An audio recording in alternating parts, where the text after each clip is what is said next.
লোকনাথ বাবা, আলোকময় জীবনের অবসান ও অক্ষয় মহিমা। মহাপ্রয়াণের তিথিতে পরম পুরুষ লোকনাথ ব্রহ্মচারীর চরণে বিনম্র শ্রদ্ধা। 18 ও 19 শতকের বাংলার আধ্যাত্মিক আকাশের এক উজ্জ্বল নক্ষত্র বাবা লোকনাথ ব্রহ্মচারী, যিনি শুধু একজন যোগী বা সিদ্ধ পুরুষ ছিলেন না, ছিলেন কোটি ভক্তের পরম আশ্রয়। আগামী 1 জুন 19শে জ্যৈষ্ঠ এই মহান সাধকের তিরোধান দিবস বা মহাপ্রয়াণ তিথি। লোকনাথ বাবার দেহত্যাগের এই পুণ্য দিনটি বিশ্বজুড়ে তার কোটি কোটি ভক্ত পরম শ্রদ্ধা ও ভাবগাম্ভীর্যের সাথে স্মরণ করেন। জন্ম ও কঠোর সাধনার জীবন।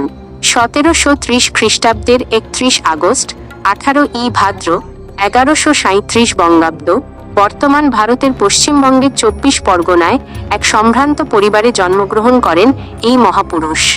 বাল্যকালেই তিনি গৃহত্যাগ করেন এবং গুরু ভগবান গাঙ্গুলির সান্নিধ্যে দীর্ঘকাল কঠোর যোগসাধনা ও ব্রহ্মচর্য ব্রত পালন করেন।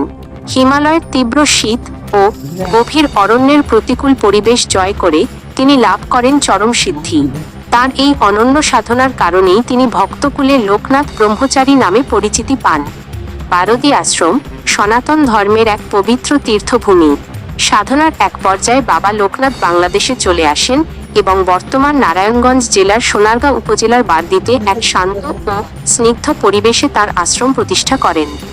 জীবনের শেষ দিন পর্যন্ত তিনি এই বারদী আশ্রমেই অবস্থান করেছিলেন। বাবার পবিত্র উপস্থিতির কারণে বারদী হয়ে ওঠে এক অলৌকিক পুণ্যভূমি। বর্তমানে এটি বাঙালি হিন্দুদের কাছে অন্যতম শীর্ষ এবং জনপ্রিয় একটি পবিত্র তীর্থস্থান, যেখানে দেশ বিদেশ থেকে প্রতিনিয়ত হাজারো ভক্তের সমাগম ঘটে। মহামানবের মহাপ্রয়াণ ও চিরন্তন বাণী। দীর্ঘ আয়ু লাভ করার পর 1890 খ্রিস্টাব্দের 1 জুন 19শে জ্যৈষ্ঠ 1297 বঙ্গাব্দ এই মহান সাধক বারদী আশ্রমেই মানবদেহ ত্যাগ করে মহাশূন্যে বিলীন হন। তার এই তিরোধান দিবস ভক্তদের কাছে এক গভীর ভাবাবেগের দিন। দেহত্যাগ করলেও বাবা লোকনাথ তার ভক্তদের জন্য রেখে গেছেন অভয় বাণী। তার সেই বিখ্যাত বাণী আজও কোটি মানুষের মনে শক্তি যোগায়। রণে বনে জলে জঙ্গলে যখনই বিপদে পড়িবে, আমাকে স্মরণ করিও, আমি তোমাদিগকে রক্ষা করিব। আজ এই পবিত্র তিরোধান দিবসে আসুন আমরা তার দেখানো প্রেম, অহিংসা ও ত্যাগের আদর্শে নিজেদের জীবনকে অনুপ্রাণিত করি। পরম দয়ালু বাবা লোকনাথের কৃপা সকলের ওপর বর্ষিত হোক। জয় বাবা লোকনাথ।